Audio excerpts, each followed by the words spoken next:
Hello everyone, welcome to my channel. तो आज के इस वीडियो में हम डिस्कस करेंगे एमएस सेट का एक बहुत ही इंपॉर्टेंट टॉपिक, वो है हमारा ऑर्डिनरी डिफरेंशियल इक्वेशन का लीनियरली इंडिपेंडेंट या डिपेंडेंट, कि कोई फंक्शन किसी इंटरवल पे लीनियरली इंडिपेंडेंट लीनियरली डिपेंडेंट कब होगा, और उससे रिलेटेड एक बहुत ही इंपॉर्टेंट कॉन्सेप्ट है दैट इज रॉन्स्कियन का। अब इसके बेसिस पे अगर आप एमएस सेट के प्रीवियस ईयर के क्वेश्चन उठा के देख रहे हो तो आपको हर साल एक क्वेश्चन यहां से देखने को मिलेंगे, और काफी स्ट्रेट फॉरवर्ड होता है। सिर्फ वो जो कॉन्सेप्ट है जिसके बेसिस पे हम क्वेश्चन सॉल्व करते हैं वो सारे कॉन्सेप्ट देखेंगे, और उसके बाद प्रीवियस ईयर में जितने भी क्वेश्चन आए हैं 2011 से लेके 2020 तक, वो सारे क्वेश्चन हम आज डिस्कस करेंगे। ठीक है, अब देखो, जैसे कि आपको थोड़ा आइडिया होगा, हम वेक्टर स्पेस में डिस्कस करते हैं कि सपोज मान लो हमारे पास एक वेक्टर स्पेस दिया है किसी फील्ड पे, V is a vector space over R, और ये हमने ऑलरेडी डिस्कस किया है कि वेक्टर स्पेस क्या होता है। ठीक है, अब हम क्या करते हैं, मैं एक सबसेट उठा रहा हूं V का। अब ये सबसेट उठा रहा हूं V का, तो इस सेट के पास क्या होंगे, वेक्टर्स होंगे, क्योंकि वेक्टर्स के जो एलिमेंट होते, अब ये जो वेक्टर स्पेस के जो एलिमेंट होते हैं वो तो वेक्टर होते हैं। तो सपोज V1 से लेके Vn तक ये वेक्टर हो गए V के। अब ये जो मैंने सबसेट उठाया है, अब इस V1 से लेके Vn तक को मैं ये कहूंगा कि ये लीनियरली इंडिपेंडेंट है। तो कब कहते हैं लीनियरली इंडिपेंडेंट, हम इसका लीनियर कॉम्बिनेशन लेते हैं अल्फा आई बी आई। अब क्वेश्चन आता है ये अल्फा आई क्या है, तो अल्फा आई स्केलर जो कि फील्ड का एलिमेंट होता है। अगर इसका लीनियर कॉम्बिनेशन 0 है और मैं ये कह रहा हूं कि ये वेक्टर्स लीनियरली इंडिपेंडेंट है, तो ये कब होगा, इसके पास एक ही कंडीशन है कि सारे अल्फा आई क्या होने चाहिए, 0। अगर एक भी अल्फा आई नॉन जीरो हो गया और उनका लीनियर कॉम्बिनेशन 0 हो गया, तब हम उसे कहते हैं लीनियरली डिपेंडेंट। तो ये आइडिया है वेक्टर स्पेस का। सेम कॉन्सेप्ट को हम यूज करते हैं कहां पे, फंक्शन में, कि अगर मैं कोई एक फंक्शन डिफाइन कर रहा हूं किसी इंटरवल पे, और अभी फिलहाल के लिए हम कैसा फंक्शन ले रहे हैं, लीनियर।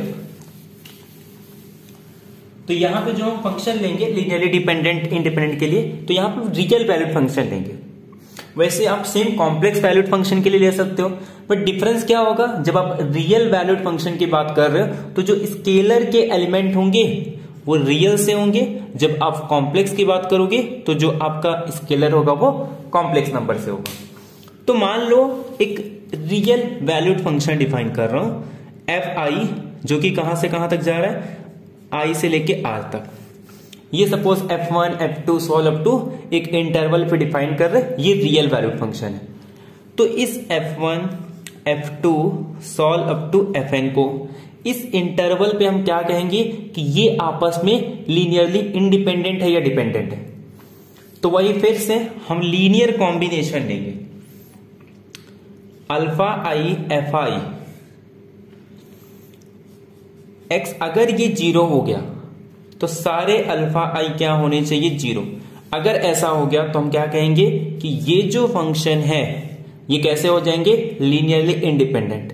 लेकिन अगर सपोज इनका लीनियर कॉम्बिनेशन 0 हो गया और अल्फा आई में से एक फॉर सम आई, ठीक है, तो कुछ आई के लिए सपोज फॉर सम आई ऐसे आई है जिनके लिए इनके जो स्केलर है वो 0 नहीं है बट उनका लीनियर कॉम्बिनेशन 0 है, तब हम इसे कहते हैं लीनियरली डिपेंडेंट। तो ये तो हो गया कॉन्सेप्ट। अब इससे रिलेटेड क्वेश्चन कैसे पूछते हैं वो इंपॉर्टेंट है। एक तो रॉन्स्कियन के हेल्प से पूछते हैं, बट वो ये इन जनरल है। अब उसमें कुछ एक्स्ट्रा कंडीशन ऐड होता है, वो उसके लिए हम लोग डिस्कस करते हैं। ठीक है, तो फिलहाल के लिए आपको ये डेफिनेशन क्लियर हो गया कि आपका लीनियर कॉम्बिनेशन 0 है तो आपके सारे स्केलर क्या होने चाहिए, 0, तो वो लीनियरली इंडिपेंडेंट होगा। अगर एक भी नॉन जीरो के लिए अगर इनका लीनियर कॉम्बिनेशन 0 आ गया, कि मान लो कोई एक अल्फा स्केलर ऐसा है जो नॉन जीरो है बट उनका लीनियर कॉम्बिनेशन 0 है, तो हम उसे कहेंगे लीनियरली डिपेंडेंट। ये हमारा डेफिनेशन हो गया। ठीक है, अब देखो, अब इसी में कुछ रिजल्ट आते हैं। अच्छा, आपको वेक्टर स्पेस में याद होगा हमने डिस्कस किया था कि अगर एस सपोज किसी टी में कंटेन कर रहा है, अगर ये सेट लीनियरली इंडिपेंडेंट है तो इसके बारे में कुछ नहीं कह सकते, ये लीनियरली डिपेंडेंट भी हो सकता है, लीनियरली इंडिपेंडेंट भी हो सकता है। लेकिन अगर ये छोटा वाला सेट यानी कि जो सबसेट है वो अगर लीनियरली डिपेंडेंट हो गया तो इसके बारे में सिर्फ एक ही चॉइस होती है कि वो लीनियरली डिपेंडेंट होगा। यानी कि ये लीनियरली इंडिपेंडेंट तो ये लीनियर डिपेंडेंट भी हो सकता है, इंडिपेंडेंट भी हो सकता है। लेकिन अगर लीनियरली डिपेंडेंट हो गया तो ये हमेशा लीनियरली डिपेंडेंट होगा। ऐसे उल्टा केस करेंगे तो क्या होगा, अगर ये लीनियरली इंडिपेंडेंट है तो एस भी क्या हो जाएगा, लीनियरली इंडिपेंडेंट। और अगर ये लीनियरली डिपेंडेंट है तो इसके केस में हम लोग कुछ नहीं कह सकते, ये लीनियरली इंडिपेंडेंट भी हो सकता है, लीनियरली डिपेंडेंट। यानी कि ये सेट लीनियरली इंडिपेंडेंट तो ये लीनियरली डिपेंडेंट, इंडिपेंडेंट कुछ भी हो सकता है, कुछ नहीं कह सकते। लेकिन ये डिपेंडेंट तो बड़ा वाला सेट लीनियरली डिपेंडेंट। और इंडिपेंडेंट के केस में अगर ये लीनियरली इंडिपेंडेंट है तो उसका सबसेट भी लीनियरली इंडिपेंडेंट, बट डिपेंडेंट के केस में कुछ नहीं कह सकते। बट जब हम फंक्शन की बात करते हैं तो वहां पे थोड़ा सा चेंजेस हो जाता है जब उसके इंटरवल की बात करते हैं। जैसे मान लो मैंने fi डिफाइन किया है किसी इंटरवल पे, ठीक है, और मैं एक सबसेट ले रहा हूं, suppose for example i suppose contain कर रहा है j के अंदर, i कंटेन कर रहा है j के अंदर। अब ध्यान से सुनो, अगर ये लीनियरली इंडिपेंडेंट है ऑन i, छोटे वाले सेट में अगर ये लीनियरली इंडिपेंडेंट है तो ये इंप्लाई करता है कि ये fi जो है वो लीनियरली इंडिपेंडेंट हो जाएंगे j में। जबकि हमने वेक्टर में क्या डिस्कस किया था, वेक्टर में ऐसा नहीं होता, छोटे सेट में लीनियरली डिपेंडेंट तो बड़े वाले सेट में लीनियरली डिपेंडेंट। लेकिन इंडिपेंडेंट के केस में कुछ नहीं कहते थे। बट यहां इंटरवल, जब हम फंक्शन के किसी इंटरवल पे रिस्ट्रिक्शन लगाते हैं कि अगर i j के अंदर कंटेन कर रहा है और i में अगर लीनियरली इंडिपेंडेंट है तो वो j में लीनियरली इंडिपेंडेंट होगा। अब नेक्स्ट क्वेश्चन आता है कि लीनियरली डिपेंडेंट के लिए तो वो डिपेंडेंट भी हो सकता है और इंडिपेंडेंट भी हो सकता है। ऐसे उल्टा कर लो, अगर यहां पे लीनियरली डिपेंडेंट तो छोटे वाले सेट में भी लीनियरली डिपेंडेंट, और यहां पे अगर लीनियरली इंडिपेंडेंट तो इसके केस में कुछ नहीं कह सकते। तो ये याद रखना, जैसा वेक्टर में रिजल्ट था जस्ट उसका अपोजिट हो जाता है। तो ये एक कॉन्सेप्ट है जिसके बेसिस पे क्वेश्चन पूछते हैं। अब सबसे इंपॉर्टेंट आता है कि अगर मैं एक डिफरेंशियल इक्वेशन ले लूं, ये तो हो गया फंक्शन के लीनियरली इंडिपेंडेंट डिपेंडेंट। एक्चुअल में क्वेश्चन जो ऑर्डिनरी डिफरेंशियल इक्वेशन में आते हैं वो कैसे आते हैं, तो पहले मैं थोड़ा आइडिया दे दे रहा हूं यहां से लीनियरली इंडिपेंडेंट डिपेंडेंट का इन जनरल। आपको मैंने कुछ याद होगा कॉम्प्लेक्स में कुछ स्टैंडर्ड फंक्शंस बताए थे, एंटायर फंक्शन, जैसे कि कांस्टेंट हो गया, आपको याद होगा। फिर हमने देखा था polynomial, sine x, cos x, e raise to x, cos h x या साइन एच एक्स। आपको जितने भी क्वेश्चन होंगे ना लीनियरली इंडिपेंडेंट डिपेंडेंट के, इसी के बेसिस पे आपको सारे क्वेश्चन मिल जाएंगे। अब थोड़ा ध्यान से सुनो, आपको अगर दो वेक्टर के लिए दे रहा है, दो फंक्शन, आपको दो फंक्शन दे दे और ये पूछे कि वो लीनियरली इंडिपेंडेंट या डिपेंडेंट है, तो दो फंक्शन लीनियरली डिपेंडेंट तभी होते हैं जब f1 is alpha times f2, where alpha belongs to field, यानी कि यहां पे रियल नंबर। ये रिजल्ट आपको याद रखना है। तो आपको इसमें से कोई भी दो फंक्शन उठा के दे दे, डिफरेंट फंक्शन, वो कभी भी लीनियरली डिपेंडेंट नहीं हो सकता। जैसे फॉर एग्जांपल कांस्टेंट को छोड़ दो, यहां से ले लो, अगर मैं x के साथ साइन x दे दूं, मतलब एक f1 x है और ये साइन x है, पूरे रियल नंबर पे लीनियरली इंडिपेंडेंट, क्योंकि ऐसा कोई भी अल्फा नहीं होगा जिसको मल्टीप्लाई करके आप x बना दो, या फिर ऐसा कोई अल्फा नहीं है कि x को मल्टीप्लाई करके साइन x बना दो, ऐसा कोई x स्क्वायर नहीं है जिसको मल्टीप्लाई करके आप, मतलब cos x को अल्फा टाइम्स मल्टीप्लाई करके x स्क्वायर बना दो, या ऐसा कोई नंबर नहीं है जिसमें cos x मल्टीप्लाई करके आप sin x बना दो। यानी कि इसमें से आपको कोई भी दो फंक्शन दे दे, एक पॉलिनोमियल के साथ एक sin x दे दे, एक पॉलिनोमियल के साथ एक cos x दे दे, एक पॉलिनोमियल के साथ एक्सपोनेंशियल दे दे, वो कभी भी पूरे रियल नंबर पे लीनियरली इंडिपेंडेंट होगा। ये बात आपको याद रखनी है। कोई भी क्वेश्चन दे दूं, अब जैसे मैं आपको बोल दूं आप ले लो e⁻x cos hx, आप सीधे बोल देना पूरे रियल नंबर पे लीनियरली इंडिपेंडेंट। आपको मैं दे दूं e⁻x x⁻1 पूरे रियल नंबर पे लीनियरली इंडिपेंडेंट।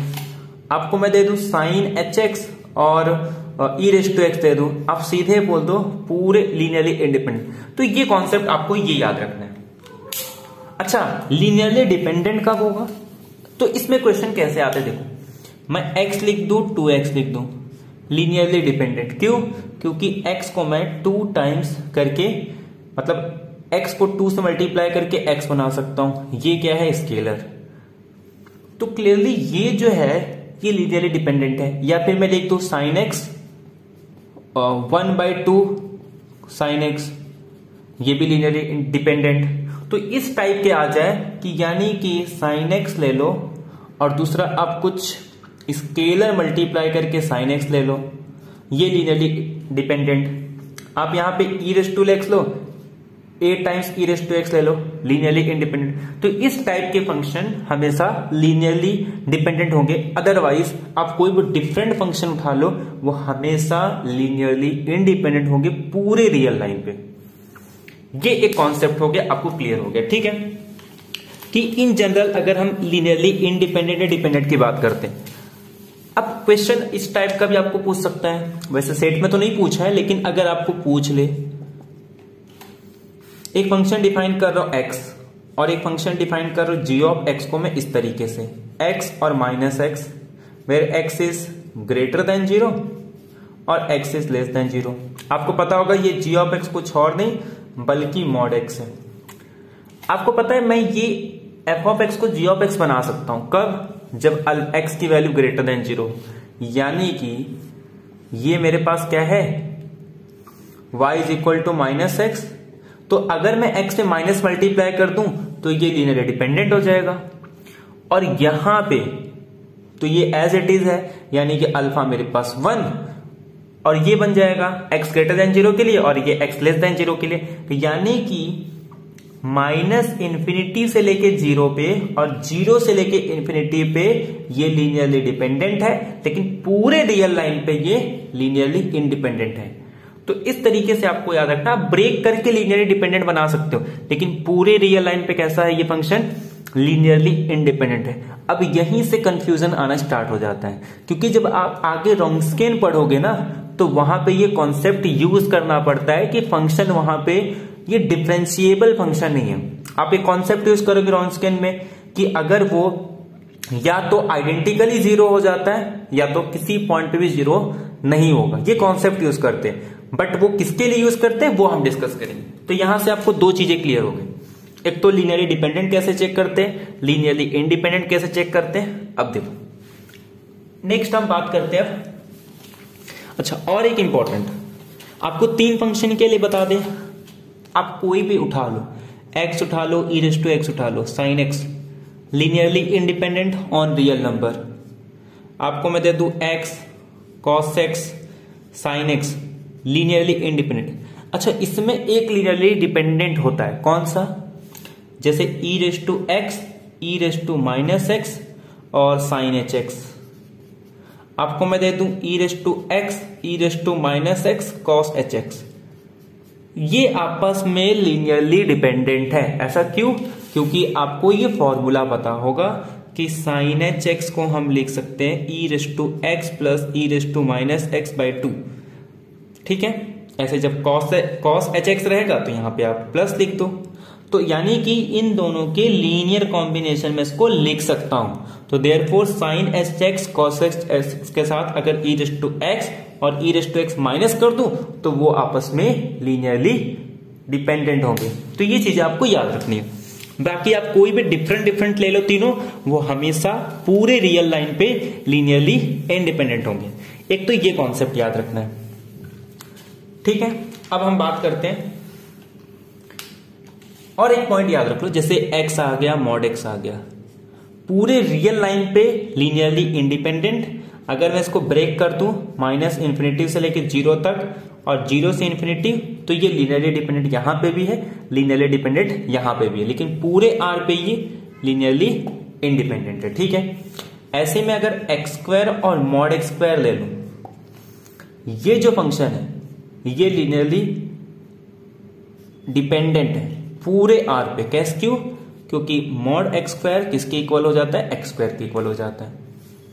ऐसे में x³ दे दूं और x³ दे दूं तो ये linearly independent on real number, और जबकि -∞, 0 और 0 से इन्फिनिटी पे लीनियरली डिपेंडेंट। तो ये थोड़ा आपको याद रखना है क्योंकि इसका आगे हम यूज करेंगे।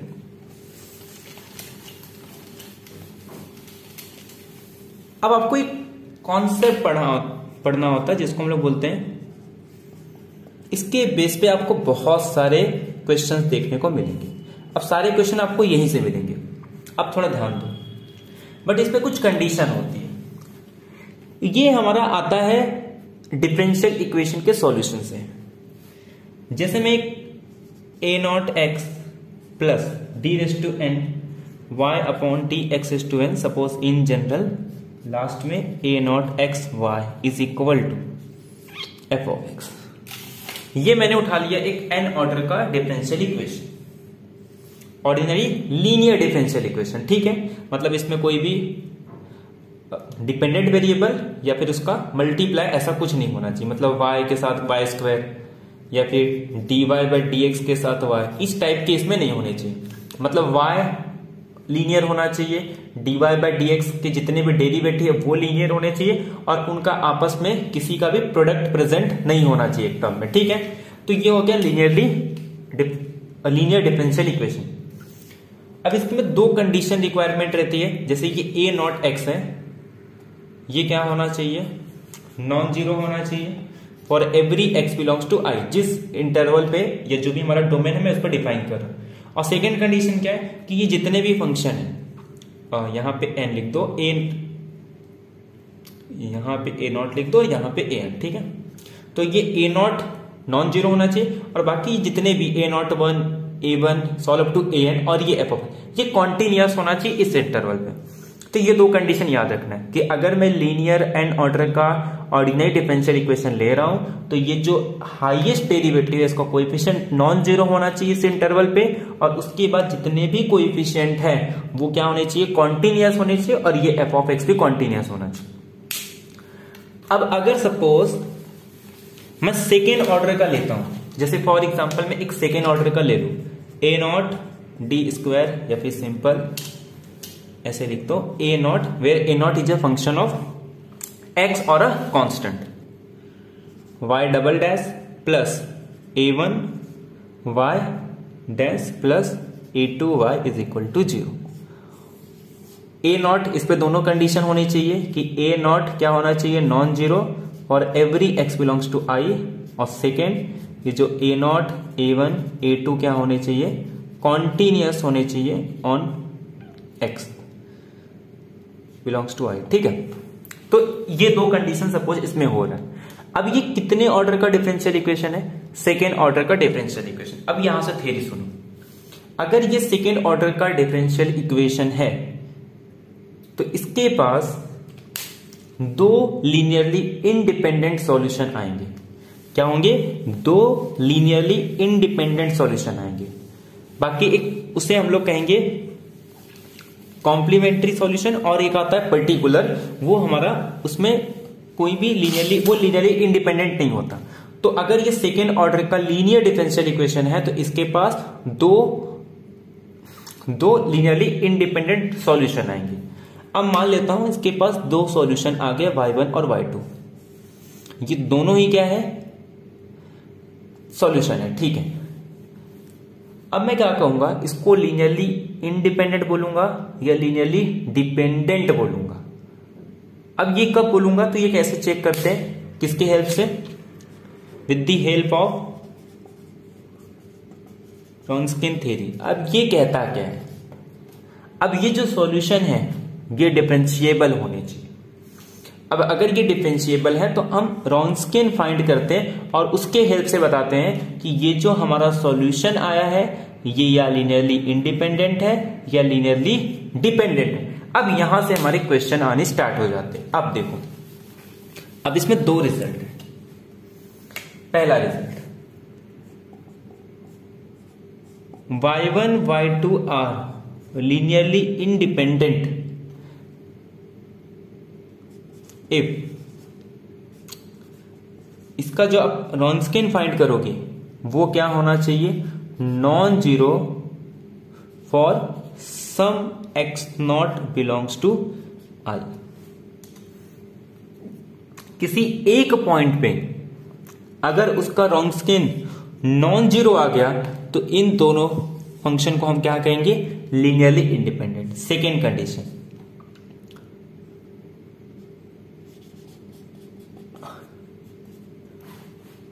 ये जो रॉन्स्किन है, अगर y1 y2 अगर उस डिफरेंशियल इक्वेशन का सॉल्यूशन है तो ये जो रॉन्स्किन है ये या तो आइडेंटिकली जीरो होगा या तो कहीं जीरो नहीं होगा। ये सिर्फ किसके लिए, जो रिजल्ट है ना, ये सिर्फ किसके लिए ट्रू होता है, जो हमने अभी क्या लिया था, लीनियर डिफरेंशियल इक्वेशन लिया था। इन जनरल ऐसा नहीं होता। तो ये चीज आपको पॉइंट याद रखना है, या तो रॉन्स्किन आइडेंटिकल जीरो होगा या तो कहीं भी जीरो नहीं होगा।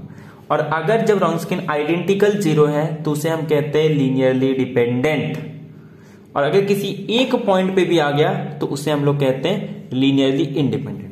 अब मैं आपको यहां से 4 रिजल्ट बताऊंगा, उससे आपके सारे क्वेश्चन हो जाएंगे, जिसमें से 2 इन जनरल है और 2 इसके लिए है। अब वो है क्या, पहली चीज, पहले मैं इन जनरल की बात करता हूं। एक तरफ बात करता हूं इन जनरल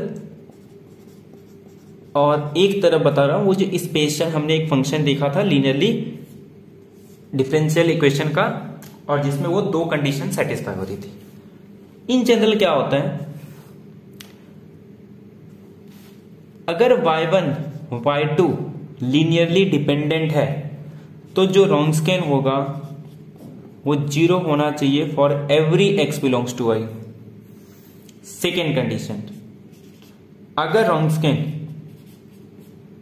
नॉन जीरो आ गया for some x not belongs to I, then जो y1 होगा y2 आर लीनियरली इंडिपेंडेंट। इससे क्या पता चला कि अगर रॉन्स्किन ये लीनियरली डिपेंडेंट है तो ये आइडेंटिकली जीरो हो जाएगा, लेकिन अगर आइडेंटिकली जीरो है तो वो लीनियरली डिपेंडेंट है, इसके बारे में कुछ नहीं कह सकते। मतलब converse need not be true. तो जब भी आपके सामने ये उल्टा वाला रिजल्ट आ जाए या if and only if condition करके पूछे, अभी हम क्वेश्चन देखेंगे तो क्लियर हो जाएगा कि आपको ये कहें कि ये जीरो हो गया और आप ये बता दो कि ये लीनियर डिपेंडेंट है, तो ऐसा इन जनरल ट्रू नहीं है। अगर रॉन्स्किन नॉन जीरो है किसी भी पॉइंट पे तो वो लीनियरली डिपेंडेंट हो जाता, इंडिपेंडेंट हो जाता है। लेकिन अगर वो इंडिपेंडेंट है तो वो नॉन जीरो होगा, ऐसा जरूरी नहीं है। हो सकता है वो जीरो हो फिर भी लीनियरली इंडिपेंडेंट होगा। अब इसके लिए हम काउंटर एग्जांपल देंगे, जैसे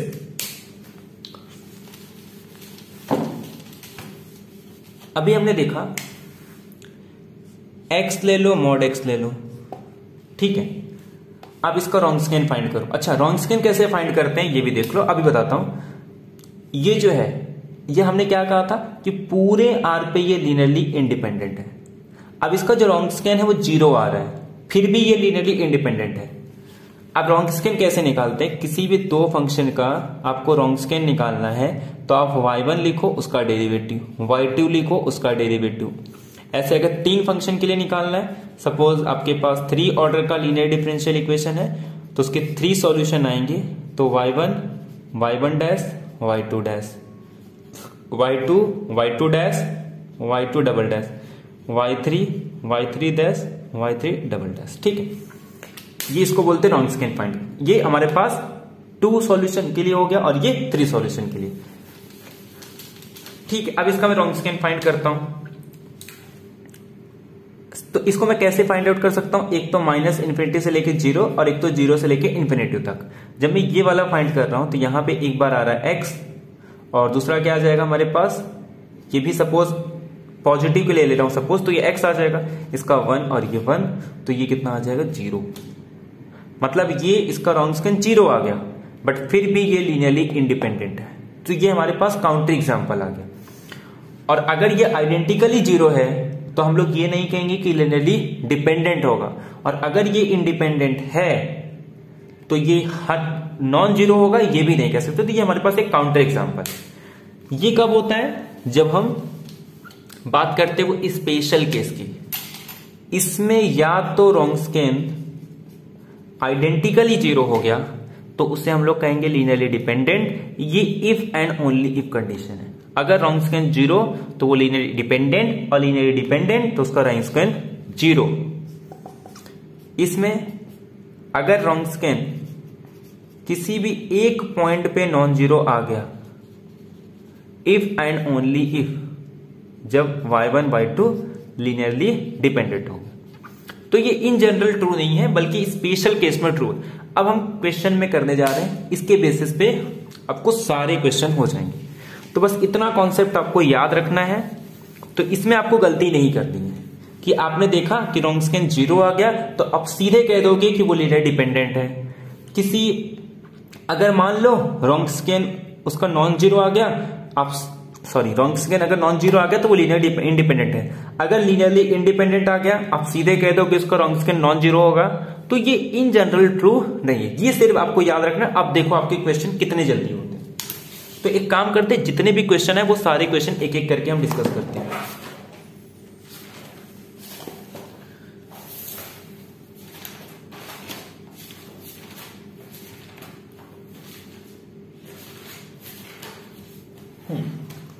अब ये देखो, तो पिछले साल का क्वेश्चन है ये, दिसंबर 2020 का।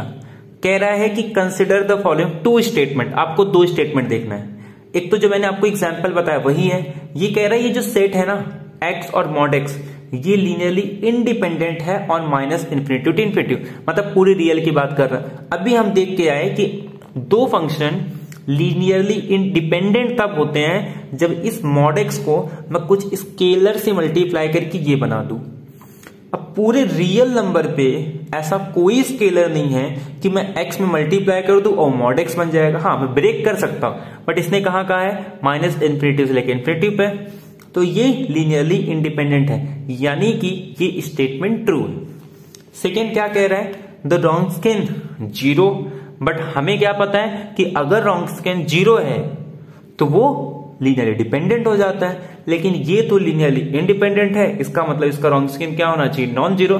बट वो चीज सिर्फ स्पेशल केस में आता है। इन जनरल हो सकता है कि इसका रॉन्ग स्कैन 0 है, और अभी हमने कैलकुलेट किया था कि इसका रॉन्ग स्कैन 0 भी आ रहा है।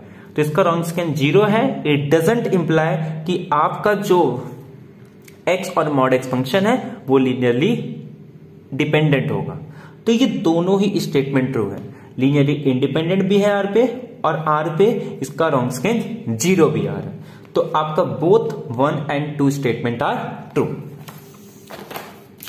फिर उसके बाद इसके बेस पे क्वेश्चन आया था, अच्छा ये देखो, अगर कोई n ऑर्डर का लीनियर डिफरेंशियल इक्वेशन है तो उसके पास exactly n linearly independent solution होते हैं। ये सब भी क्वेश्चन इजी है जो हम आगे डिस्कस करेंगे, लिपस्किट कंडीशन वगैरह with the help of partial derivative. तो ये बहुत ही सिंपल है, आगे हम लोग डिस्कस कर लेंगे, ठीक है। अब ये देखो, एक अगर मान लो किसी एक पॉइंट पे आपको रॉन्ग स्कैन दे दिया जाए, जैसे मान लो एक क्वेश्चन और है, किसी एक पर्टिकुलर पॉइंट पे आपको रॉन्ग स्कैन पता है, तो आप इन जनरल किसी भी 2 फंक्शन का रॉन्ग स्कैन निकाल सकते हो, ठीक है, इन जनरल। अब इसका फॉर्मूला क्या आता है हमारे पास कि जिस पॉइंट पे आपको पता है उसको मल्टीप्लाई कर दो e raise to minus integration of x not to x, जो a1 है, upon t a not upon t dt, ये फॉर्मूला है। अब ये a1 किसका कोएफिशिएंट था वो देख लो, dy बाई dx का। a नॉट किसका कोएफिशिएंट था? y डैश का, यानी कि d square by dx square. अब एक बात बताओ, ये कांस्टेंट कब होगा? जब ये वाला पार्ट मेरा 1 हो जाए। अब ये वाला पार्ट 1 कब होगा? जब ये 0 हो जाए। ये कब 0 होगा? जब a1 0 हो जाए। यानी कि अगर a1 0 हो गया तो जो हमारा रॉन्ग स्कैन आएगा वो एक कांस्टेंट आ जाएगा। इसके बेसिस पे भी बहुत सारे क्वेश्चन पूछे हैं। आपको ये नहीं पूछा कि इसका वैल्यू निकालो, क्योंकि एमएस सेट में थ्योरी क्वेश्चन पूछते हैं, कैलकुलेशन का इतना क्वेश्चन नहीं पूछता जो बहुत डिफिकल्ट हो। तो यानी कि आपको एक चीज याद रखना है कि आपका जो रोंगस्केन जीरो तभी होगा जब उसमें dy बाय dx का टर्म प्रेजेंट न हो, यानी कि dy बाय dx का जो कोएफिशिएंट है वो जीरो होना चाहिए, तब आप कहोगे कि जो रोंगस्केन है वो एक कांस्टेंट टर्म वाला है। तो अब देख लो इसमें से कौन सा राइट है। कह रहा है कि φ1 φ2 इसका क्या हो गया, लीनियरली इंडिपेंडेंट सॉल्यूशन है, और ये लीनियरली इंडिपेंडेंट है। इसमें कह रहा है ये अगर दो कांस्टेंट है तो इसका रोंगस्केन कांस्टेंट तभी होगा जब a1 की वैल्यू 0, यानी कि y डैश का कोएफिशिएंट 0। ये क्लियर हो गया आपको। सेकेंड, और ये सब आगे डिस्कस करेंगे हम। उसके बाद फिर आते 2017 में, यानी कि आपको हर साल एक एक क्वेश्चन देखने को मिलेंगे। 2017 में क्या पूछ रहा है, कंसिडर द फॉलोइंग स्टेटमेंट। कह रहा है ये दो लीनियरली इंडिपेंडेंट फंक्शन है तो दे आर, अच्छा अब ये इंटरवल वाला है, हमने क्या देखा था याद रखो, अगर छोटे वाले इंटरवल पे लीनियरली इंडिपेंडेंट तो वेक्टर का उल्टा होता है, मतलब बड़े वाले पे भी क्या होगा, लीनियरली इंडिपेंडेंट, बड़े वाले पे लीनियरली डिपेंडेंट तो छोटे वाले पे भी लीनियरली डिपेंडेंट। अब इसमें क्या कह रहा है कि आई कि ये जो φ1 φ2 है ये इंटरवल आई पे लीनियरली इंडिपेंडेंट है, तो आपको याद रखना है इसके बड़े वाले पे भी क्या हो जाएगा, लीनियरली इंडिपेंडेंट। अब क्या कह रहा है, they are linearly independent on any interval J content inside I, मतलब आई के अंदर कंटेन कर रहा है उसके अंदर लीनियरली इंडिपेंडेंट हो, ऐसा नहीं है। सिंपल अभी अब हम काउंटर एग्जांपल ले लो, x mod x पूरे आर पे लीनियरली इंडिपेंडेंट, बट छोटे वाले सेट पे -∞ से लेके 0 और 0 से लेके ∞ तक लीनियरली डिपेंडेंट है, तो ये वाला स्टेटमेंट फॉल्स हो गया। सेकेंड क्या कह रहा है, अगर ये लीनियरली इंडिपेंडेंट है L of y is equal to 0 on an interval i, तो अब ये लीनियरली इंडिपेंडेंट है तो इसका मतलब बड़े वाले पे लीनियरली इंडिपेंडेंट, तो they are linearly independent on any interval J content inside आई।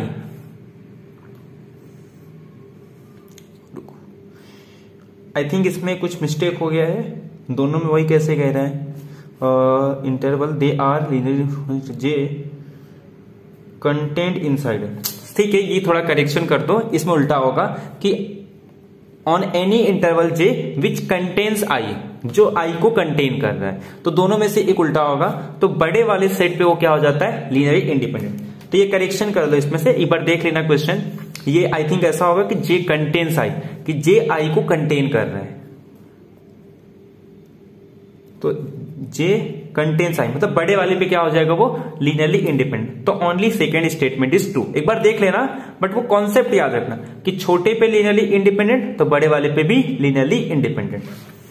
तो ये हो गया आपका क्वेश्चन। आप देख रहे हो ये क्वेश्चन भी बार बार पूछ रहा है, यानी कि आपको एक सिंपल सा कॉन्सेप्ट पता चल जाएगा ना, ये आपके सारे क्वेश्चन हो जाएंगे। तो नेक्स्ट वीडियो में हम डिस्कस करेंगे वो, ठीक है, नेक्स्ट या उसके नेक्स्ट में। उसके बाद देखो ये फिर से एक क्वेश्चन आ गया इसके बेसिस पे, ये देखो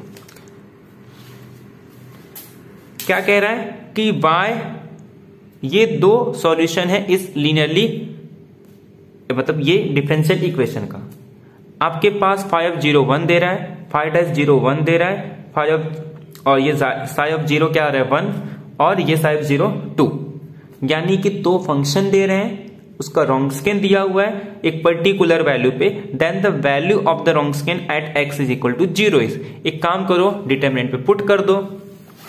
डिटरमिनेंट हम कैसे निकालते हैं रोंगस्केन का, आपको दो सॉल्यूशन दी है, एक φ, तो उस पे कह रहा है φ 0 φ 0 और एक ψ 0 और ψ 0, ठीक है, ये आपको गिवन है, आप निकाल लो इसका रोंगस्केन कितना आएगा,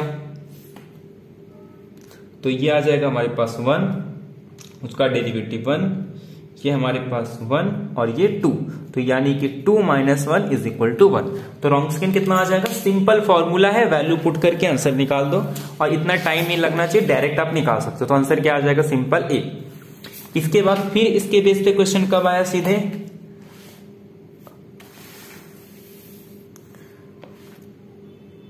ठीक है, ये भी आगे हम डिस्कस कर लेंगे जब हम सेकेंड ऑर्डर का लीनियर डिफरेंशियल इक्वेशन पढ़ेंगे। अब ये देखो, फिर एक क्वेश्चन आपको देखने को मिल रहा है, क्वेश्चन नंबर 606 कि 5 1 5 2 ये लीनियरली इंडिपेंडेंट सॉल्यूशन है ऑफ द इक्वेशन। इस इक्वेशन का सॉल्यूशन। अच्छा, आपको एक चीज दिख रहा है कि यहाँ पे A1 टर्म प्रेजेंट नहीं है। क्या क्लियर हो गया आपको कि A1 का टर्म प्रेजेंट नहीं है, तो इससे क्या इंप्लाई करता है कि जो रॉन्ग्स्कियन आएगा वो कांस्टेंट आएगा।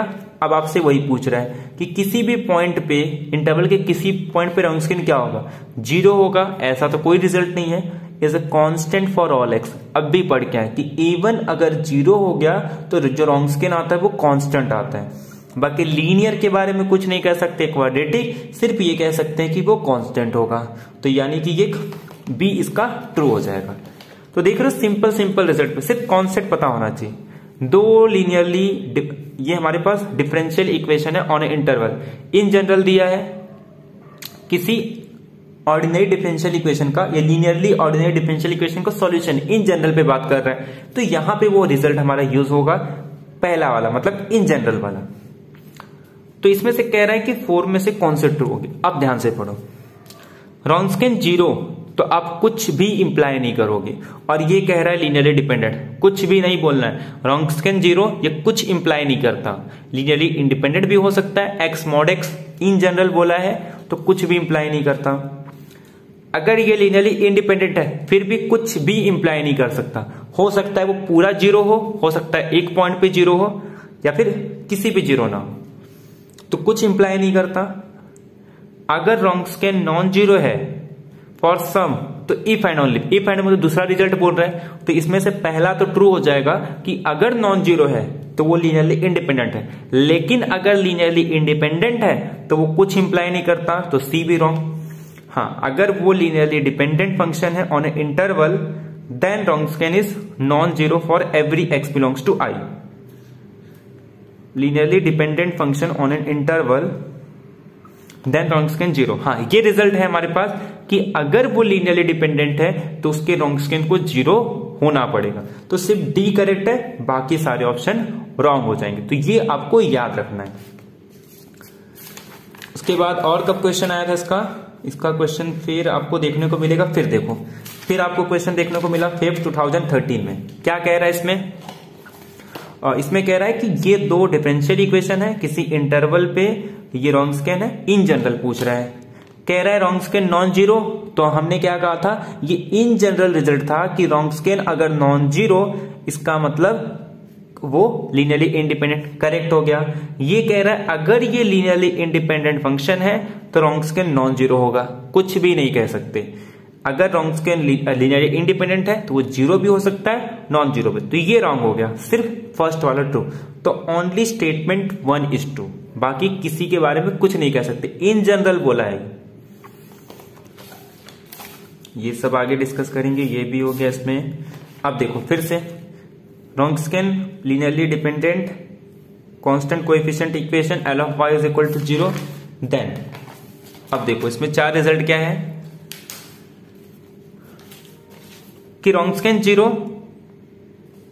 अच्छा एक बात बताओ, अगर रॉन्ग्स्कियन 0 है तो किसी पर्टिकुलर वैल्यू पे 0 क्यों नहीं होगा? मैं कह रहा हूं पूरे इंटरवल पे 0 है जो चीज, वो पर्टिकुलर वैल्यू पे तो 0 रहेगा ही, तो बाकी चेक करने का आपको जरूरत भी नहीं है। इसमें कह रहा है कि किसी पर्टिकुलर वैल्यू पे 0 है तो इन जनरल 0, रॉन्ग। कह रहा है अगर वो 0 है इफ एंड ओनली, मतलब उल्टा वाला पूछ रहा है, तो ये भी रॉन्ग। सिर्फ कौन सा आएगा, ABCR, तो ये हमारा ऑप्शन करेक्ट हो जाएगा। ठीक है। उसके बाद फिर हाँ, अब ये देखो फिर से ये क्वेश्चन क्या आ गया, सेम वही क्वेश्चन रिपीट हो गया। मतलब ये पहले क्वेश्चन आया था, बाद में वो रिपीट हुआ था। ये क्योंकि ये किसका क्वेश्चन है, अगस्त 2011 का। उसके बाद वो फिर क्वेश्चन रिपीट हुआ था, सेम क्वेश्चन है, लीनियरली डिपेंडेंट सॉल्यूशन है। ये आपके पास एक लीनियर डिफरेंशियल इक्वेशन दिया है, उसका रॉन्ग्स्कियन कांस्टेंट कब होगा, जब ये y डैश का कोएफिशिएंट 0। सेम क्वेश्चन रिपीट हुआ था। अब ये देखो, ये भी बार बार पढ़ के आ रहे हो, ये डिफरेंशियल इक्वेशन के सॉल्यूशन है किसी इंटरवल पे, रॉन्ग्स्कियन 0 तो कुछ भी इंप्लाई नहीं करना है। अगर रॉन्ग्स्कियन 0 तो इंप्लाई करता है वो लीनियरली इंडिपेंडेंट। तो only statement second is true. तो अगर आपको सिर्फ वो कॉन्सेप्ट पता है तो आपके सारे क्वेश्चन बन गए। तो आपको एक चीज देखा होगा, सिर्फ आप कुछ स्टैंडर्ड रिजल्ट याद रख रहे थे, आपको थोड़ा कॉन्सेप्ट पता होना चाहिए, आपके सारे क्वेश्चन सिर्फ क्वेश्चन को देख के पता चल गए, किसी भी क्वेश्चन में हमने पेन उठा के नहीं देखा है। तो यानी कि एमएस सेट के क्वेश्चन जितने आते हैं वो रिजल्ट बेस पे आते हैं। अगर आपको रिजल्ट पता है इस टॉपिक का तो आपके क्वेश्चन, किसी भी क्वेश्चन को आप 10 to 15 सेकेंड के अंदर मैक्सिमम टाइम लगना चाहिए बस उस क्वेश्चन को सोचने में कि हाँ किस मेथड से करना है। जैसे आपको मेथड क्लिक हुआ आपका आंसर डायरेक्ट आ जाएगा। ठीक है, अब ये जो क्वेश्चन थे हमने, जैसे आपको पता होगा पेड क्लास स्टार्ट हो रहा है तो उसमें ये सारे क्वेश्चन है, हम सारे क्वेश्चन डिस्कस करते हैं। अगर आपको पेड क्लास ज्वाइन करना है तो आप नंबर आपको मिल जाएगा नीचे, वहां पे आप मैसेज कर सकते हो ताकि वहां पे आपको बाकी सारे टॉपिक्स के भी मिल जाएंगे। ठीक है, तो ऐसे ही नेक्स्ट टॉपिक में हम और अप्लाइड के क्वेश्चन को डिस्कस करेंगे। Thank you very much, have a nice day.